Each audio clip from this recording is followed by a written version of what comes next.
Now to a love story, some rising stars and a journey through the ravages of memory loss, all wrapped up into one. For the past few months, a group of young actors has been exploring the stories of older couples facing the onset of dementia. What they've uncovered are compelling stories of courage and devotion, which they hope will change how the condition is perceived. Standing by, cars.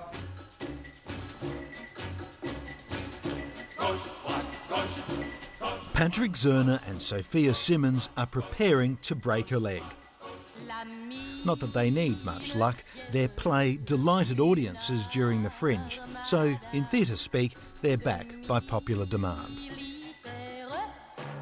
The play is called Also a Mirror. Through their characters, Helen and Neil, it explores the effects of dementia. There has always been a place in my heart, an emptiness. It's about people's lives, really. It's about these people are at a point in their life where they've experienced some really incredible things, and unfortunately they're losing those memories. What makes it somewhat unusual is that the characters of Helen and Neil tell a true story of Kath and Dennis Henschke. Shall we?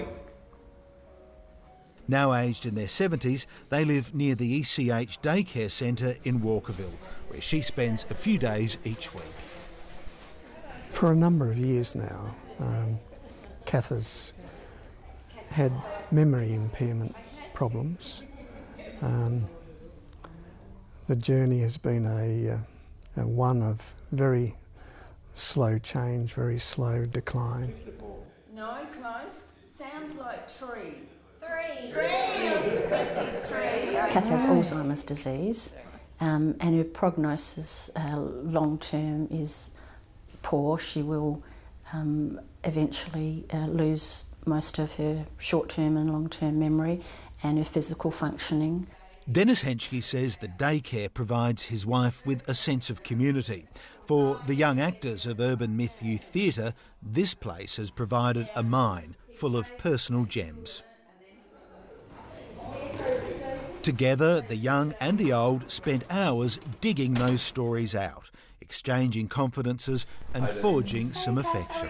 How are you? Well, thank you. And what about you? Yeah, wonderful, thanks. Yeah. Good. You are too.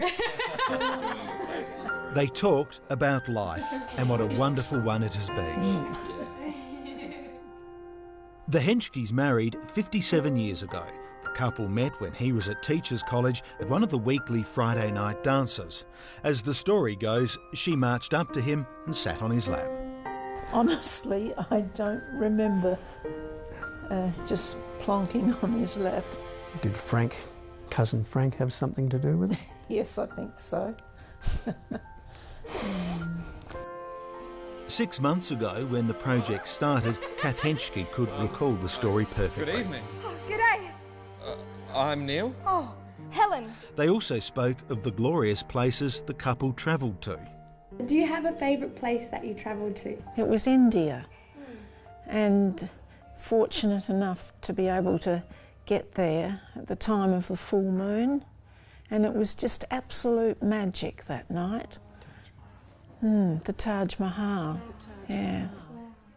It is one of the quirks of the condition that as some memories crumble and the ability to form new ones is eroded, others come to the fore.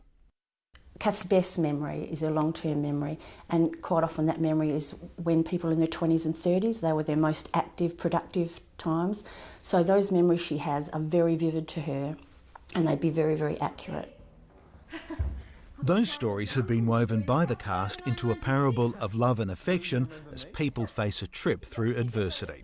Sophia Simmons is 22, Patrick Zerner is 18. At such a young age, their skill has been to show that journey.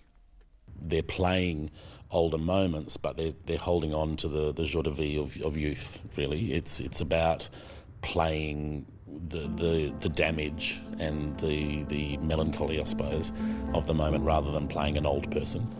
And so I married her. I married you. After an adequately drawn-out courtship, of course. I think getting to know them was really important in that it grounded it in reality for us. I think I was very impressed with the way that people so young could really penetrate the spirit of not only us at a younger age, but later in life. It's a relationship that has changed both the actors and the subjects. But what everyone hopes most of all to change is how the condition is seen. I'm not terribly fond of the term dementia. I just wish that there were a suitable single word that would explain the syndrome. I much prefer memory impairment. I think that's more accurate, and it doesn't have the stigma attached to it that dementia has. There is no cure for what is stealing Kath Henschke's memories. I did know it once upon a time. No one can say how long she'll retain those that are left. There is, however, another D word that Dennis Henschke refuses to use, and that's defeat. Every life journey, no matter how healthy or interrupted, involves a decline and a facing of reality. This is what you sign up for when you place that ring on the finger.